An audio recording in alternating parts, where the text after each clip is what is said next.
Meus amados, nós vamos abrir a palavra de Deus na carta do apóstolo Paulo aos Filipenses, capítulo 4.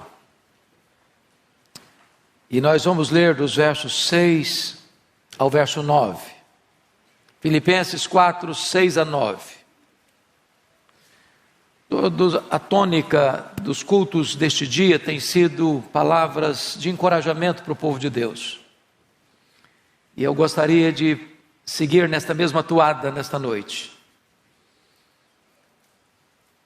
Em Filipenses 4, 6 a 9 diz assim: não andeis ansiosos de coisa alguma.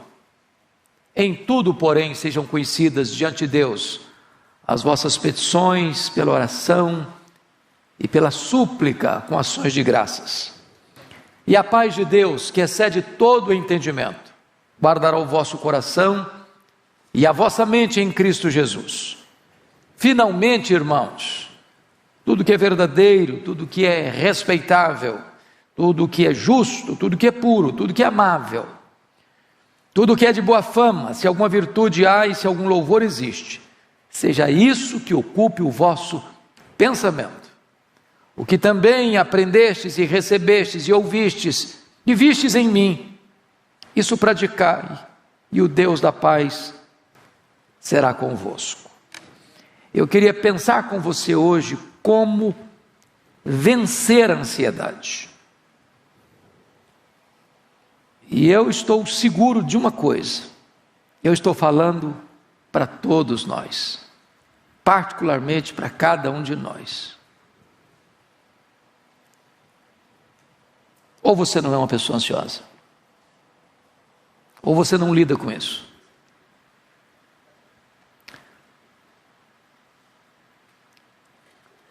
Os estudiosos dizem que 50% das pessoas que passam pelos hospitais, elas enfrentam problemas de ansiedade, ou são vítimas de doenças psicossomáticas.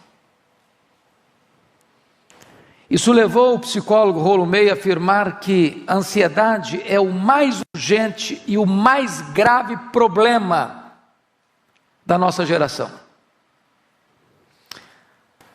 Alguns chegam até a afirmar que a ansiedade é uma doença, a doença mais democrática do nosso século.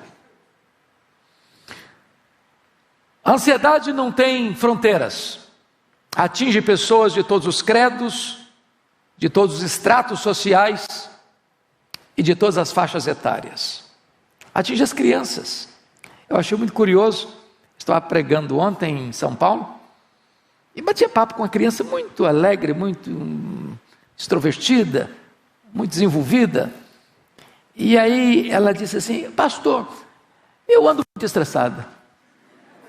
Falei: é mesmo, minha filha? Mas estressada mesmo? Muito estressada. Falei: mas o que é que estressa você, filha? Matemática. Ah, mas me estressa. Agora, você já pensou a criança estressada? Os adolescentes brigam com o espelho. Problema da autoafirmação. Hoje tem adolescente brigando, se sabe, querer saber se é homem ou se é mulher, é um negócio confuso.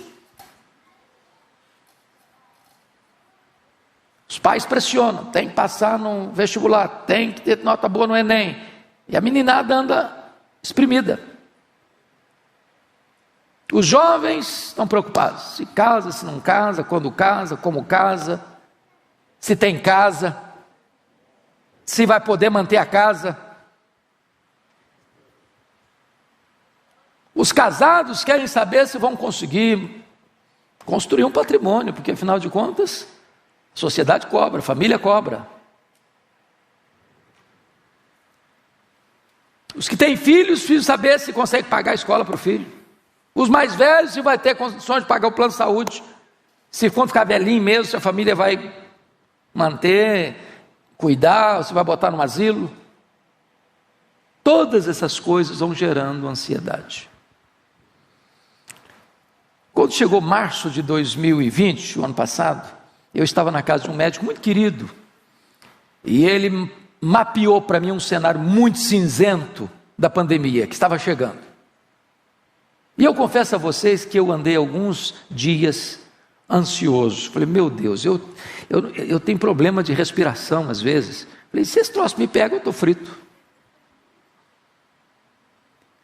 E no comecinho eu andava, fazia caminhada de máscara. Falei, se eu pegar esse troço, eu estou frito. E o coronga me pegou na semana mais crítica da minha vida. Passei um pouco de aperto. Recebi o diagnóstico no domingo, na quinta-feira era o casamento da Mariana. Chorei um pouquinho, o rival me deu umas broncas. Mas superei. Mas quem sabe tantos aqui não enfrentaram esse problema da ansiedade, ou ainda enfrentam. Enfrentam. Como é que você anda nessa questão? Qual o nível de ansiedade está hoje? Hoje, tanto de manhã, às 8, quanto às 11 horas, algumas pessoas chegaram aqui e me falaram, e falaram para o pastor Ival também, olha, hoje eu vim para cá precisando de um milagre. Sabe aquele nó na garganta, aquela dor no estômago? Aquele problema que vocês, ou Deus faz um milagre, ou não vou aguentar mais. Quem sabe você entrou aqui hoje com um problema muito grave para ser resolvido. Você precisa de uma resposta. Você não está dormindo direito. Você está ansioso. Está angustiado. Está com um nó na garganta. Está com medo do amanhã. E esse texto, meus amados irmãos, vai lidar conosco nesta questão. E eu quero tratar de 3 situações aqui. Primeiro, o diagnóstico do problema. Segundo, o remédio para curar o problema. E terceiro, a cura do problema. Pregação do Evangelho, irmãos, não é uma espécie de B12 na veia para você sair daqui um pouquinho animado e amanhã volta tudo de novo. O Evangelho tem resposta para nós. Tem solução para nós. Mas a primeira coisa que eu preciso entender é o problema. É o diagnóstico. O que é ansiedade, afinal? Para a gente também não achar que eu estou enfrentando uma situação e isso é ansiedade, quando pode não ser ansiedade. Por exemplo, a ansiedade não é você ser imprevidente quanto ao futuro. É correto ser cuidadoso com o futuro. Até as formigas cuidam do futuro. Ajuntam no verão para não ter que trabalhar no inverno. Então, quando você é previdente, você não gasta tudo que ganha, você faz uma poupança, você faz um investimento, você é cuidadoso, isso não é ansiedade não, isso é cautela, isso é sabedoria, isso é precaução, isso é prudência, não é ansiedade. Também ansiedade não é aquele negócio, corpo mole, entendeu? O cara é corpo mole, nos estudos, no trabalho, acorda tarde, vai dormir cedo, e tem que assistir todas as séries de Netflix que aparecem no mercado. É porque tem gente que, eu não sei, mas o dia dele tem mais horas do que a nossa, né? Porque o cara assiste tudo, sabe de tudo. Mas para fazer obras de Deus está cansado, está ocupado. Outras pessoas acham que ansiedade é viver livre de problemas. Não, Paulo estava preso, estava algemado, estava sendo acusado pelos irmãos dele, a quem ele amava, a quem ele dizia, eu preferia ser anátema, desde que os meus irmãos se convertessem. E ele está preso, algemado, enfrentando lutas, mas não está ansioso. Então, se você está enfrentando dificuldades, isso não é ansiedade não. Então, o que é ansiedade na verdade? Vamos pensar nas causas. Quando eu leio esta carta aos Filipenses, a conclusão que eu chego é que toda a carta lida com o problema da ansiedade. No capítulo 1 desta carta, a ansiedade pode vir à tona como resultado de nós olharmos para os problemas em vez de nós olharmos para Deus. Hoje, gente, não dá para viver sem enfrentar problema. Isso é verdade, isso é fato. Você não está enfrentando problema porque você está passando aperto financeiro, não. Você está pensando que o pessoal rico não enfrenta problema, não. Enfrenta mais problema que você. Sabia disso? Que os ricos têm mais problemas? Alguém já disse que o cara mais feliz da vida é aquele que chega em casa cheirando graxa, toma um banho, come um bom prato de arroz com feijão e dorme a noite inteira bem dormida. Eu tenho um primo que tem muito dinheiro e eu disse: pastor Hernandes, o rico tem 2 problemas. Eu falei: é mesmo? Tem 2? Só 2? Falei: então quais são? Ele me disse: o primeiro problema é ganhar dinheiro, ganhar dinheiro, ganhar dinheiro, ganhar dinheiro, ganhar dinheiro, ganhar dinheiro. O segundo problema do rico é medo de perder dinheiro, medo de perder dinheiro, medo de perder dinheiro, medo de perder dinheiro. Ele vive nessa loucura a vida inteira. Então note você que quando você olha para os problemas, em vez de olhar para Deus, você pode ficar ansioso. Paulo estava preso. Os problemas eram muitos. E ele diz em Filipenses 1:12 assim: meus irmãos, eu quero que vocês saibam que as coisas que me aconteceram têm antes contribuído para o progresso do Evangelho. Ele olhou para as circunstâncias da vida de uma maneira diferente. Ele não perguntou assim: como eu estou sofrendo com isso? A pergunta era: o que isso pode proporcionar para que eu aproveite mais para pregar o Evangelho? Como essa situação pode abrir caminhos para eu dar mais testemunho? Ele estava preso e a igreja olhou para ele e foi mais encorajada a pregar. Ele estava preso e ele evangelizou a guarda pretoriana. Ele estava preso e escreveu cartas. Então, quando você estiver passando por um problema, não olhe para o problema, olhe para as possibilidades que Deus coloca diante de você em virtude desses problemas. Se você está dentro de um hospital, aproveite para você falar de Jesus para as enfermeiras, para os técnicos de enfermagem, para os médicos que chegam. Se você está enfrentando uma luta lá na sua casa, lá na sua vizinhança, aproveite para falar de Jesus e saber como as pessoas podem enfrentar o problema e ainda assim confiar em Deus. Se você olhar para a circunstância como Pedro, você naufraga. Se você olhar para a circunstância como Geazi, você só vê os exércitos inimigos.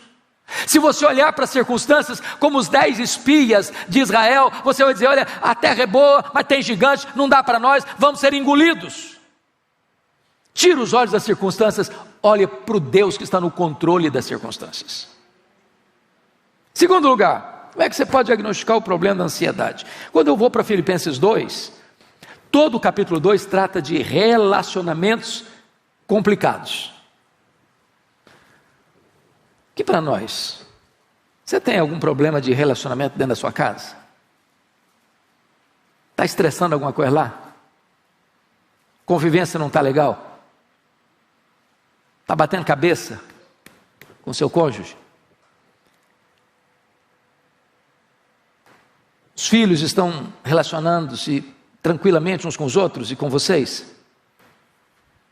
Às vezes a maior fonte de estresse que uma pessoa tem brota dentro da sua casa. Preocupação com os filhos, preocupação com os pais, preocupação com os irmãos, preocupação com os avós. E na igreja de Corinto, na igreja de Filipos, os irmãos estavam batendo cabeça. Eles não pensavam concordemente. Até 2 irmãs da igreja, porque as mulheres não são de brigar, né? As irmãs são muito pacíficas. A Evódia e a Cinti que estavam brigando dentro da igreja. Se uma participava do coral, a outra não ia participar. Se uma cantava na frente, a outra não cantava. Meus irmãos, muitas vezes as pessoas roubam a nossa alegria, tiram a nossa paz e são fonte de ansiedade. Como é que você faz para lidar com essa gente complicada que você tem dentro da sua casa, você tem lá no seu trabalho, você tem lá na sua escola, você tem até dentro da igreja? Paulo responde assim: tende em vós o mesmo sentimento que houve também em Cristo Jesus.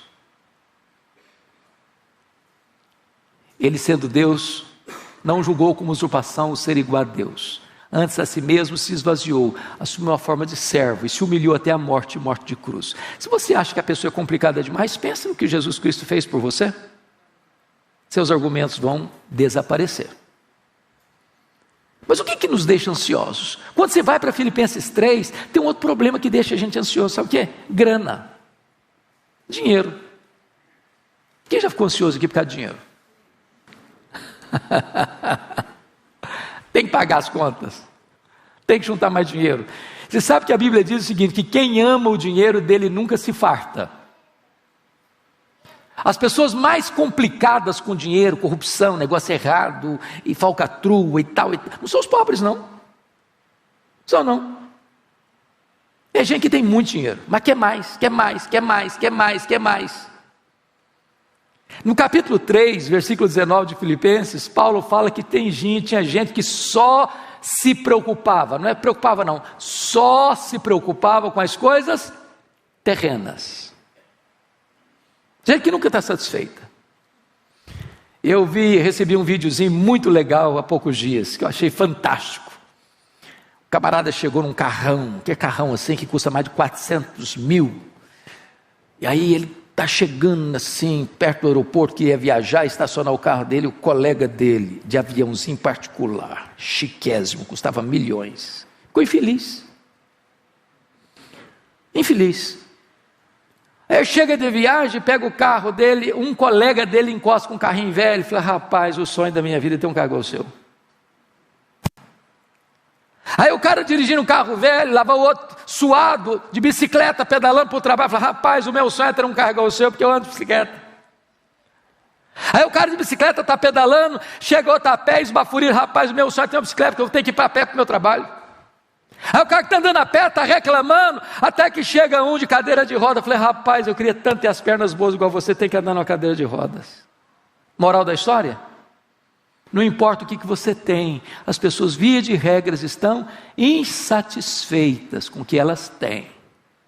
Se você não tiver um coração grato, você nunca vai estar feliz, e a ansiedade vai roubar a sua alegria. Bom, então vamos lá. Ainda no diagnóstico, na manifestação da ansiedade, tem duas coisas que eu preciso chamar a sua atenção. Porque ela pode vir com relação ao passado como culpa. E no Filipenses 3,13, pensa comigo no Paulo. Quem era Paulo? Antes da conversão dele, ele era um assassino. Mandava matar crente. Dava o voto para matar crente. E ele não matou pouco crente, não. Está escrito lá na Bíblia. Atos 26, versículo 10. Que ele encerrou muitos santos em prisões, muitos, não poucos, muitos santos em prisões, e contra esses muitos dava o seu voto, quando os matavam. Agora o cara é convertido. Se Jesus não fizer uma obra linda para purificar a consciência das obras mortas, esse cara não vai ter condições de dormir, ele vai ter pesadelo, o sangue vai estar correndo na mão dele, ele não vai ter paz. Quantos crentes que hoje vivem ansiosos, irmãos, porque nunca resolveram o passado, nunca resolveram os dramas do passado, nunca resolveram as feridas emocionais do passado, nunca resolveram os traumas do passado, gente que foi abusada na infância, que nunca superou isso, gente que tem culpa. Essa semana eu peguei um livro para ler, é curiosíssimo, pastor Ivan, um livro fantástico, o título do livro é O Mestre das Perguntas, livraço, e o autor começa dizendo da culpa que o assolou, porque ele era um filho, assim, adolescente rebelde, sabe? Que a mãe tinha que dar bronca todo dia, a mãe falou, meu filho, você vai me matar um dia, você vai me matar um dia, você vai me matar um dia.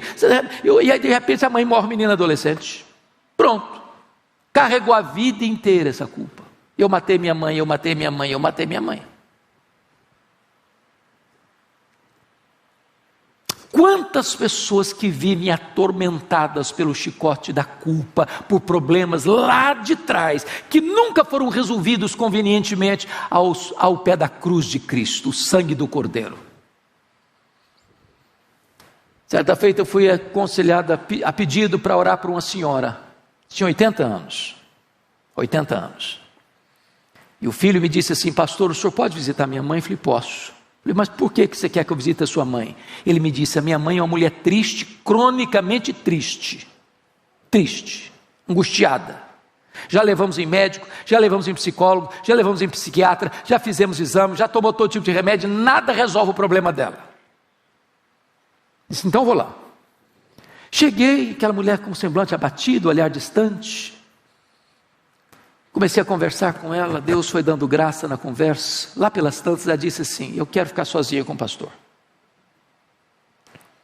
Quando eu fiquei sozinho com ela, ela me olhou nos olhos e me disse assim: pastor, eu sofro há 60 anos. Eu falei: o que foi, filha? Ela me disse: eu traí meu noivo. Ele nunca ficou sabendo. Eu me casei com ele, vivi muitos anos casada, já sou viúva há muitos anos. Mas esse pecado está tão vivo na minha memória como se eu tivesse cometido hoje de manhã. Eu não tenho paz, eu vivo debaixo de um tormento, eu vivo numa masmorra, eu vivo debaixo do chicote da culpa. Quantas pessoas assim, irmãos? Eu falei para ela da graça, eu falei para ela do sangue do Cordeiro, eu falei para ela do perdão de Deus. Naquele dia aquela mulher se rendeu a Cristo, foi liberta, curada, restaurada, a alegria voltou na sua face. Eu discipulei essa mulher, batizei essa mulher e convivi com ela na igreja há mais de 10 anos, até o Senhor levá-la para a sua presença. Gente, precisa resolver o passado. Mas a ansiedade, irmãos, tem a ver com o futuro, com o futuro. Você fica ansioso, não é com agora, você fica ansioso com o que vem para frente. É o medo do amanhã, é o medo do desconhecido, é o medo que não vai dar certo. Então tem gente que tem medo, e ela antecipa o sofrimento, como se o problema já estivesse acontecendo, sofre como se o problema já estivesse acontecendo, e estatisticamente 70% dos assuntos que nos deixam ansiosos nunca vão acontecer. Então sofre desnecessariamente. Bom, dito isto, eu gostaria que agora nós pudéssemos olhar essa questão da realidade, o resultado que a ansiedade produz negativamente na sua vida, tanto em reações físicas, como reações psicológicas, como reações espirituais. A palavra ansiedade na língua grega significa estrangulamento, ou puxar em direção oposta, como se você botasse uma corda no pescoço de alguém, duas pessoas puxando em direção oposta. É estrangular, estrangula suas emoções.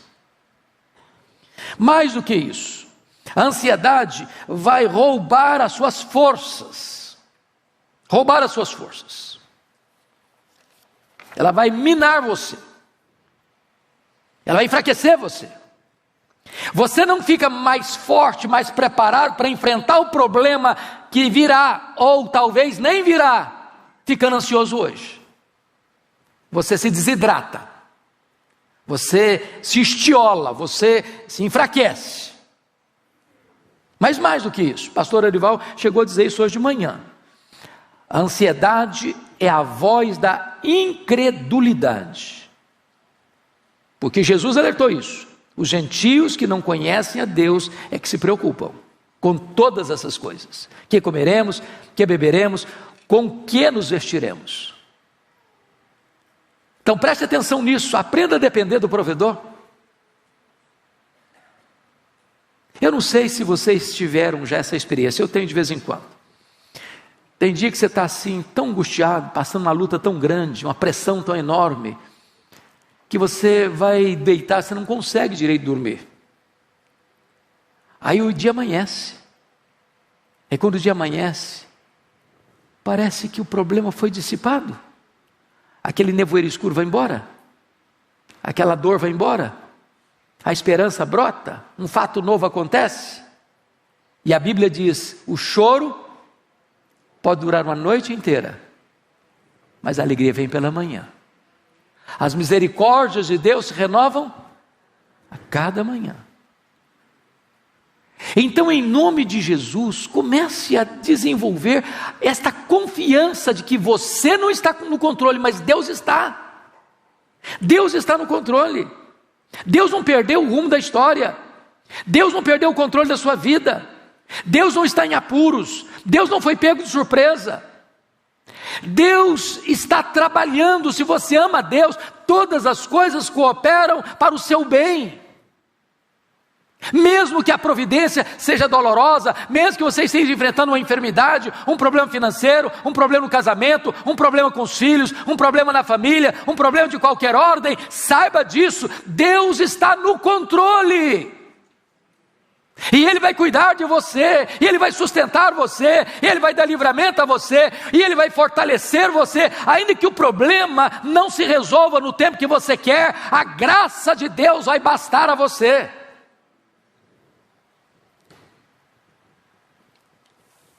Então, isso me lembra o que George Miller, que foi um dos homens mais destacados de oração que a história conheceu, ele disse o seguinte: o começo da ansiedade é o fim da fé. Não dá para você botar no mesmo bloco ansiedade e fé. Agora, como é que você tem fé? Porque às vezes a pessoa está querendo desenvolver uma vida espiritual mais robusta, mas ele só entulha a mente dele, o coração dele com coisa ruim. Ele passa de um canal para o outro, na televisão, no zap, e passa o dia inteiro assistindo só coisa ruim. Agora, você quer fé? Comece a ler a Bíblia. Comece a conhecer as promessas de Deus. Comece a alimentar a sua mente com coisa boa, para que você possa encontrar resposta, solução para o problema da ansiedade. Qual a resposta de Paulo aqui? Não andeis ansiosos de coisa alguma. Isso é ansiedade, isso é o diagnóstico. Vamos então para a questão do remédio que ele vai usar. Ele diz: não andeis ansiosos de coisa alguma, em tudo, porém, sejam conhecidos diante de Deus as vossas petições, pela oração e pela súplica, com ações de graça. Eu chamo a sua atenção para um ponto muito importante aqui. Muito importante aqui. Quando Paulo diz: em tudo, porém, sejam conhecidas diante de Deus as vossas petições, pela oração e pela súplica, com ações de graças, parece que ele está falando de 4 coisas, mas não está. Ele está falando de 3 coisas. A palavra oração aí é a mesma palavra para adoração. Então Paulo está falando de adoração, de petição e de ações de graças. Eu não sei se você já fez uma distinção clara na sua mente entre o que é adorar a Deus e o que é agradecer a Deus. A gente confunde isso. Você adora a Deus por quem Deus é, e você dá graças a Deus por aquilo que Deus faz. E você suplica a Deus porque Ele é seu Pai. Então quando você lida, como é que você lida com ansiedade? Você lida com ansiedade quando você começa a adorar a Deus. E para você adorar a Deus, você precisa saber quem Deus é. E você precisa entender que esse Deus é autoexistente, que Ele é infinito, que Ele é imenso, que Ele é eterno, que Ele é imutável, que Ele é onipotente, que Ele é onipresente, que Ele é onisciente, que Ele é transcendente, que Ele é soberano, que Ele está no controle do universo, Ele está no controle da igreja, Ele está no controle da sua família e da sua vida. No momento que você compreende isso, já começa a acalmar o seu coração. Quando você começa a entender a majestade de Deus, quão grande Ele é, quão magnífico Ele é, quão poderoso Ele é, quão extraordinário Ele é, como Ele está sentado no trono, como Ele é glorioso em suas obras, como Ele é perfeito em seus atributos, é aquele Deus soberano que mede as águas na concha da sua mão, que pesa o pó das montanhas em balança de precisão, que mede os céus a palmos, que espalha as estrelas no firmamento, e por ser forte em força e grande em poder, quando as chama pelo nome, nenhuma só delas vem a faltar. Quando Ele olha para as grandes nações da terra e considera todas elas como um pingo que cai num balde, como um pó numa balança de precisão, o seu coração começa a se acalmar. Quão grande é o seu Deus, quão magnífico Ele é. Paulo disse: se você adorar a Deus, você vai vencer a ansiedade. Mas você vai dar graças. Ô gente, via de regra, a nossa memória é curta para lembrar o que Deus tem feito. A gente é grato, só um pouquinho assim, ó. O que você tem para agradecer a Deus? Você está vivo. Gente melhor que você já se foi. Se você veio para cá, você tem pernas para andar. Quanto vale as suas pernas? Se você está enxergando, você tem visão, quanto vale os seus olhos? Se você está ouvindo, você tem ouvidos, quanto vale a sua audição? Quanto vale a sua vida? Quanto vale a sua liberdade? Quanto vale a sua família? Quanto vale os seus amigos? Quanto vale a sua igreja? Quanto vale a sua salvação?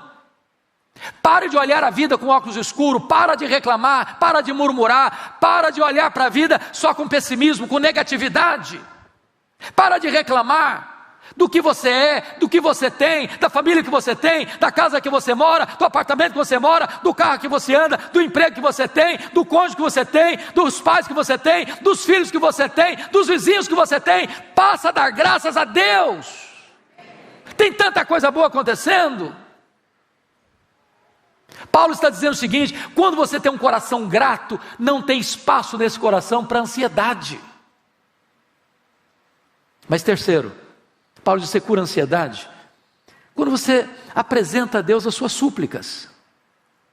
Gente, nós não falamos com ídolo, nós não falamos com um Deus distante do deísmo, nós não falamos para o ídolo morto do misticismo sincrético.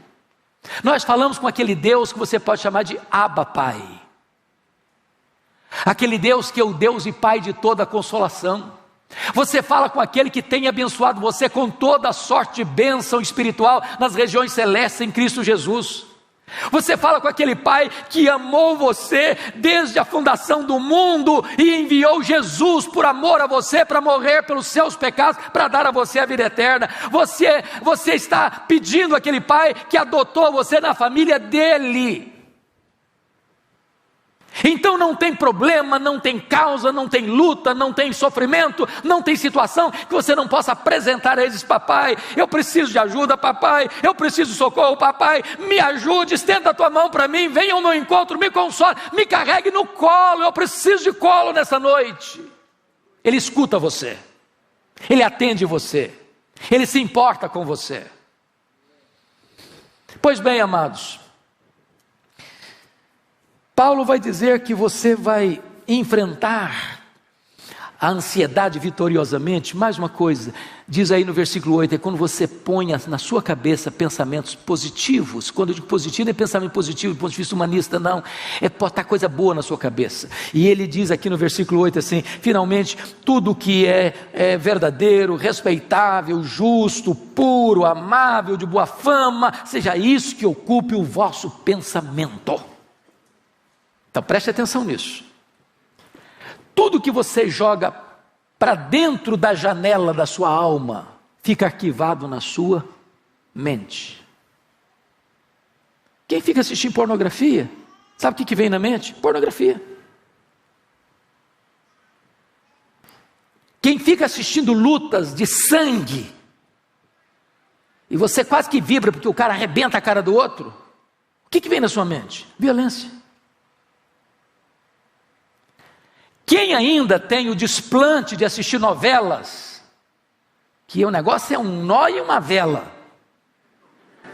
O negócio é nó e vela. Vai vir o que na mente? Traição, maluquice. Quem fica assistindo todas as séries de Netflix apenas e os filmes de Hollywood que só tem misticismo, violência e bandidagem e promiscuidade, o que vem na mente?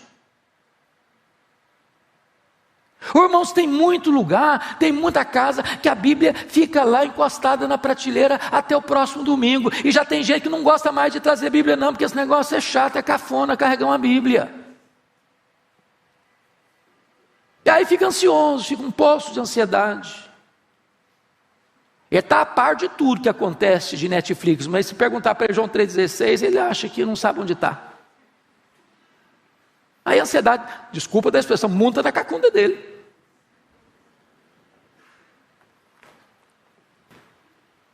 Como é que você resolve isso? Paulo vai um pouquinho além e diz o seguinte, versículo 9: olha, meus irmãos, tudo que vocês, olha aí comigo, Filipenses 3, 4, 19, 4, 9, olha aí, ele diz assim: e o que aprendesse, e recebesse, e ouvisse, e visse em mim, isso praticai. Tem muito crente que é teórico, só teórico, sabe tudo, é bom teólogo, conhece as correntes teológicas, decora a confissão de fé, decora catecismo de Westminster, cita as correntes teológicas, sabe o que é calvinismo, sabe o que é arminianismo, sabe o que é isso, sabe o que é aquilo, mas fica só nisso. Paulo diz, isso praticai. Para mim, quando li o livro Monge Executivo, uma frase valeu o livro. E a frase do livro foi essa, que valeu o livro. Ele diz o seguinte: você não é o que você sente, você não é o que você fala, você não é o que você promete, você é o que você faz. Faz. É isso que muda a sua vida. Bom, então terminando. Vamos ver agora qual é a cura. E Paulo, de uma maneira magistral, vai dizer no verso 7 algo sublime: e a paz de Deus, não é a paz humana, não é a paz do mundo, não é a paz de cemitério, é a paz de Deus. Não é paz com Deus, não é paz de Deus. A paz de Deus, que excede todo entendimento, ou seja, a pessoa vai olhar para você, você está passando luta, está passando sim, você está doente, pode estar doente sim, pode estar hospitalizado sim, pode ter enfrentado a dor do luto, pode enfrentar a dor do luto sim, mas essa paz excede todo entendimento. É aquilo que Paulo disse quando ele estava preso na masmorra, no corredor da morte: eu sei em quem eu tenho crido, e estou certo de que Deus é poderoso para guardar o meu depósito até o dia final.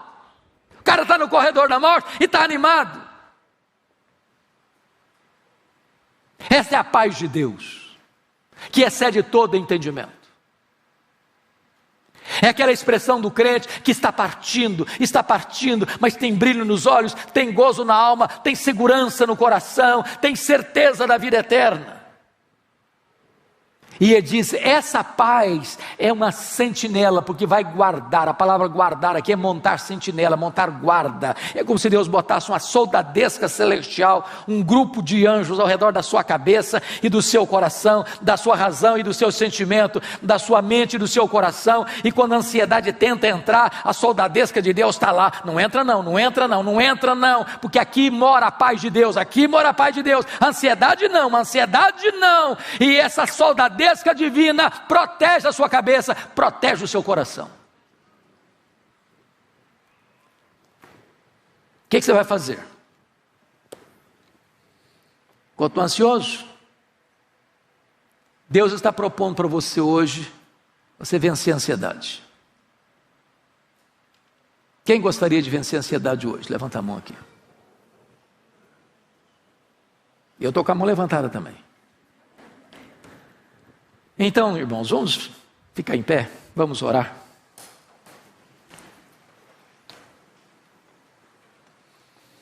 Vamos pedir a Deus graça. Agora, é preciso tomar uma atitude. O que você vai fazer para mudar esse cenário? Deixa eu fazer um diagnóstico simples aqui. Quantos irmãos e irmãs que estão aqui hoje que já leram a Bíblia toda? A Bíblia toda. Ok. Quantos irmãos gostariam de dizer: Deus, eu quero ler a Bíblia toda? Nós estamos hoje no dia 12 de setembro. Daqui a um ano eu vou te dar tempo demais. Mas quem gostaria de falar: Deus, eu quero ler a Bíblia toda até 12 de setembro de 2022? Quem gostaria de dizer: Deus, me ajuda a fazer isso? Bendito seja Deus. Terceira coisa que eu gostaria de sugerir a você: tire meia hora do seu tempo. Você vai saber qual a melhor hora para você ler um capítulo pelo menos da Bíblia e orar todo dia. Isso vai mudar a sua vida, isso vai mudar a sua história. Você vai repaginar sua mente, você vai reprogramar seu coração. E de repente aquelas lutas que você tem lá no coração vão sendo dissipadas, e a vitória de Deus vai chegando, e a paz de Deus vai inundando o seu coração. Deus abençoe vocês. Arival, pastor Arival, ore por nós, por favor.